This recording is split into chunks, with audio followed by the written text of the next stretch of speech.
If you've been searching for Stoic ways for dealing with career stagnation, I want to save you some time because most of the advice out there gets the philosophy right and the application wrong. You will hear things like, focus on what you can control, the obstacle is the way, love your fate, and those ideas are genuinely powerful. Marcus Aurelius, Epictetus, Seneca, these were serious thinkers who understood something real about the human condition. But here is what 30 years of working with stuck leaders has taught me. Philosophy without methodology is just another way to think about being stuck. It doesn't actually get you unstuck. The Stoics gave you the mindset. What they did not give you is the method, the specific, practiced, and repeatable behaviors that turn a philosophical insight into an actual change in how you lead and how you live. Here's what this video is all about. I'm going to take 5 Stoic principles, honor what they got right, show you where they stopped short, and pair each one with a specific practice from 30 years of work that will actually move the needle on career stagnation. Because knowing is not doing, and that gap between knowing and doing is the most expensive gap in your career right now. Let's get into this. Now, before we get into the 5 principles, I want to name why Stoic philosophy has become so popular with the exact kind of leader I work with. It is because Stoicism validates something they already feel, the sense that external circumstances are not the real problem, the sense that something internal needs to shift, the sense that the answer is not more ambition or more strategy, but a fundamentally different relationship with how you approach your career. And Stoicism is right about that. It is right that the internal work matters more than the external circumstances. It's right that your perception of the obstacle often matters more than the obstacle itself. And it's right that you cannot control what happens to you, only how you respond.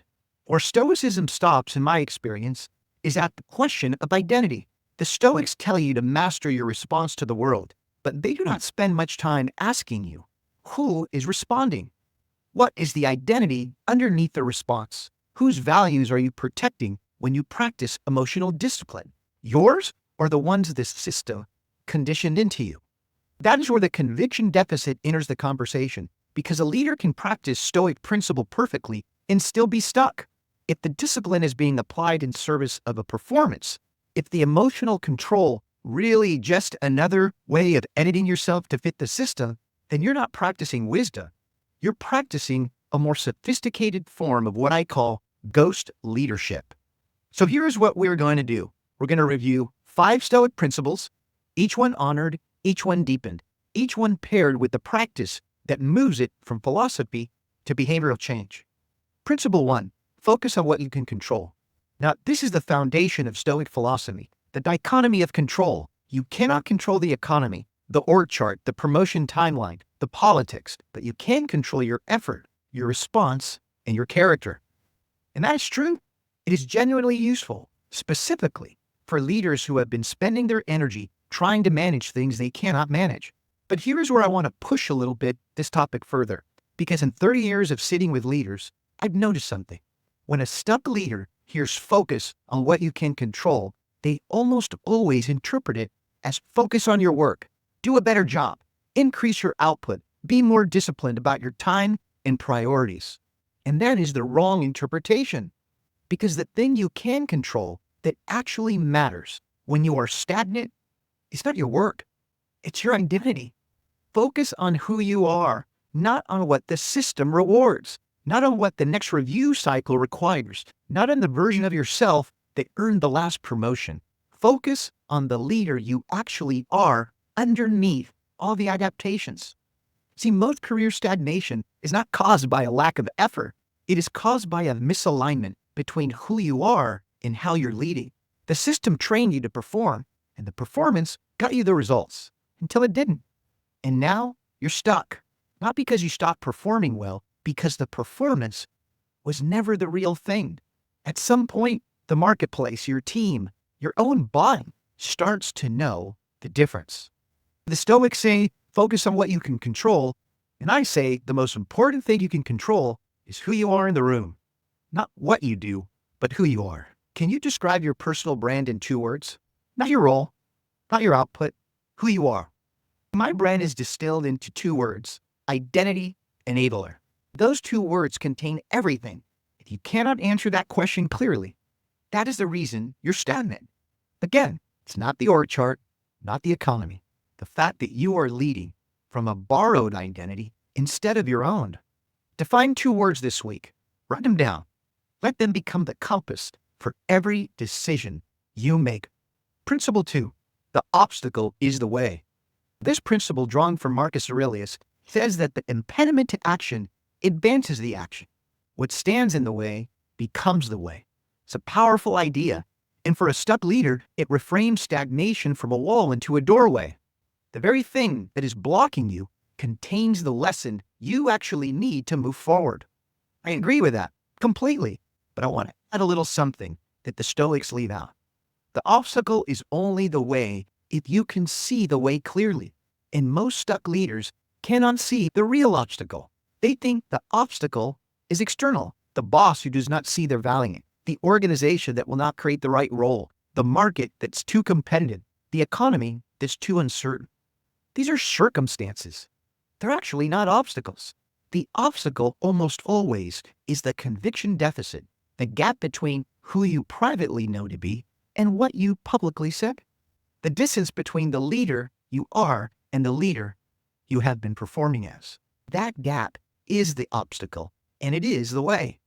I call stagnation a diagnosis, not a dead end, because when you name it accurately, it tells you exactly what needs to change. Stagnation is the conviction deficit showing up in your career trajectory. It is your career reflecting back to you the distance between identity and performance. And the way through it, it's not around it.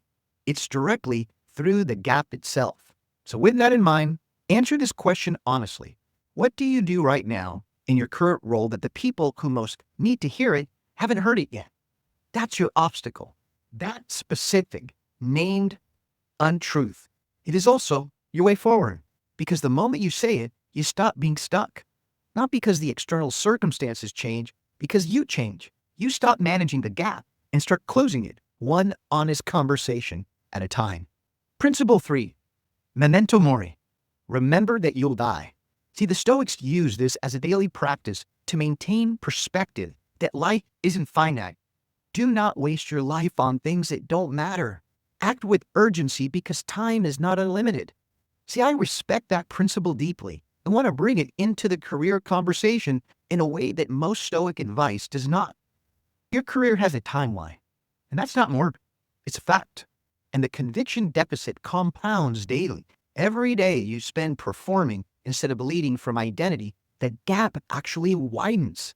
Every safe choice you make teaches your nervous system that the safe choice is the right choice. Every opinion you filter, every instinct you override, every meeting where you say the strategic thing instead of the honest thing, the deficit grows. Fear compounds daily. I say that often because it's the most important thing I've observed in 30 years of working with leaders. It does not shrink on its own. It does not plateau. It actually compounds. And the leader who thinks that they can wait out stagnation, who believes patience will eventually produce a breakthrough, is usually the leader who is the deepest in career quicksand. The Stoics say, remember you will die. I say, remember that every year you spend time in the performance loop is a year you don't get back. And the cost is not just professional, it's personal too. Shows up in your energy, your relationships, your health, your sense of purpose. The weight of not being yourself does not stay contained inside the office. It follows you home. See, my father, Frank Yopis, understood time differently than most people. He came to this country from Cuba with nothing. He did not have the luxury of waiting for conditions to be right. He did not have the luxury of performing his way into acceptance. He built from identity because identity was the only thing he had. And that urgency, not anxious urgency, but earned urgency, the kind that comes from knowing time is real and the work matters. That is what I carried. Keep going, son. Keep going. He did not say, wait, son. He said, keep going. Let's do another practice together. Project yourself 3 years forward.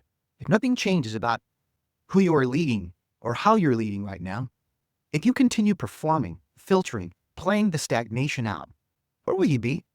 Now, be honest. Write it down. Then ask yourself, is that acceptable? Because the conviction deficit does not resolve through patience. It resolves through practice. And the practice begins when you decide that the cost of staying stuck is higher than the cost of being honest. Principle 4.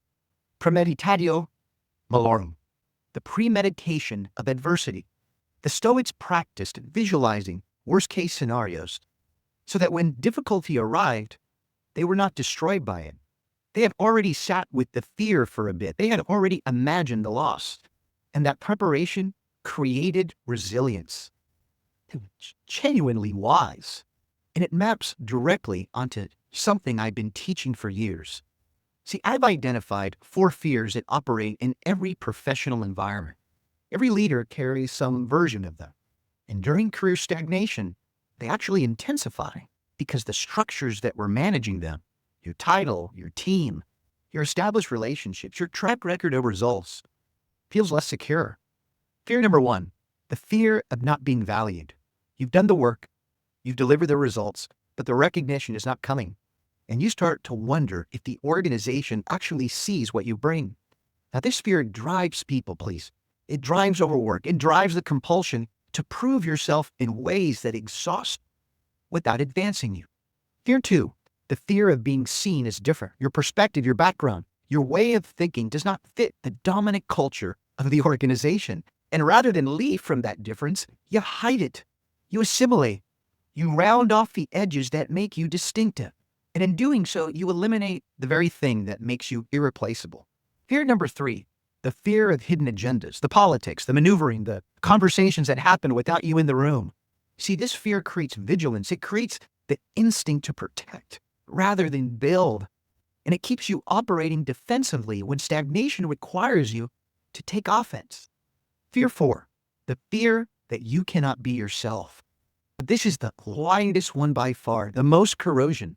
The slow accumulation of small self-edits until you're no longer sure which version of you is the real one. This fear is the conviction deficit in its purest forms. See, the Stoics say, premeditate adversity. I say, name the specific fear that is driving your stagnation right now. Because career stagnation is almost never a strategy problem. It is a fear problem wearing a professional disguise. Okay. Time for another practice. Which of the 4 fears is most active in your career right now? Not in theory, right now. This week, name it. Write it down. Then ask yourself, what decision would I make this month if that fear were not performing? The gap between the decision you're making and the decision you would make without the fear. That is the exact size of your stagnation. Close the gap, one decision at a time. Principle 4. Amor fati. Love your fate. Accept what has happened. Embrace it. Find it as a gift. See, this is the Stoic principle I have the most respect for and the most to add to. Because there is a version of amor fati that becomes dangerous for stuck leaders. It becomes acceptance of stagnation. It becomes the philosophical justification for staying where you are. If I'm supposed to love my fate, well, maybe my fate is to be here. Maybe stagnation is the lesson. Maybe I should just accept it. Absolutely not. That is not the best version of this principle means. And it's not what I teach. Here is my reframe. Do not just love your fate. Earn your reinvention. Accept where you are. Yes, name it honestly. Sit with it without judgment. But do not stop there. Because acceptance without action is just a more peaceful version of being stuck. And you did not come here for peace. You came here because something in you knows there is more. See, the word earned runs through everything I've built for 30 years. My first book was Earning Serendipity. My 6th book is Earning Conviction. You see, that word is not accidental. It is the foundational theory. Nothing worth having is given. It is built through practice, through repetition, through the daily deliberate decision to lead from who you actually are instead of who the system trained you to be. My father earned his life in this country. He did not accept his fate. He earned his reinvention. Cornell graduate, pioneer of crossover music with Los Yelpis, formulated Miller Lite. Each chapter was built, not bestowed. Each transition was earned, not waited for. See, reinvention is not something the universe delivers when you have suffered enough. It is something you earn through conviction, through the willingness to close the gap between who you are and how you lead through 109 redirects that turn philosophy into practice. Let's do another practice, shall we? Stop waiting for permission to reinvent. I mean that specifically. What is the one thing you've been postponing because the timing's not right, the conditions are not perfect, or the risk feels too high? Name it and make the first move this week. Not the whole move, just the first move. Because reinvention is not an event, it is a practice, and the practice begins the moment you stop waiting and start earning. So here's the thread. The Stoics got the mindset right. Focus on what you can control. The obstacle is the way. Time is finite. Prepare for adversity and embrace what comes. But mindset without method is philosophy. And philosophy without practice does not produce behavioral change. It produces a more articulate version of the same stuckness. What I have spent 30 years building is the method, the bridge between knowing and doing. 6 books, 300 plus Forbes articles, 109 redirects, a peer-reviewed case study inside a $5 billion healthcare system showing 17 to 32% measurable improvement, not in how leaders think, but in how they show up. The conviction deficit is real. It compounds daily, and it does not respond to philosophy alone. It responds to practice, earned, repeated, deliberate practice. What was conditioned out of you can be reclaimed. That is not a slogan. That's the work. Now, if this video resonated with you, I want to give you 2 ways to go deeper. The first is in the room. On June 13th, I'm hosting the Reinvention Summit in Cary, North Carolina. 60 seats, 10 hours, 1 room, leaders who are done with the philosophy of change and ready for the practice of it. This is not a conference. It's an intensive. We do the work together, face-to-face, in a setting built for exactly this kind of breakthrough. If you're ready for the room, the link is in the description. Seats are limited because the work requires intimate setting. The second is in your hands. My 6-book Earning Conviction launches July 7th. 13 chapters, 5 parts, 109 redirects, the complete articulation of 30 years of practice in a form you can hold, annotate, and return to. This book takes everything the Stoics started and finishes it with a method that produces actual behavior change. Pre-order information is in the description. The summit is where the work gets done in community. The book is where the work gets done in private. Both paths lead to the same place, leading from identity instead of performance. Now, if this meant something to you, share it with the leader who has been reading Marcus Aurelius, but still feels stuck. They need to hear the gap between philosophy and practice, because that's where the work lives. Subscribe if you want more.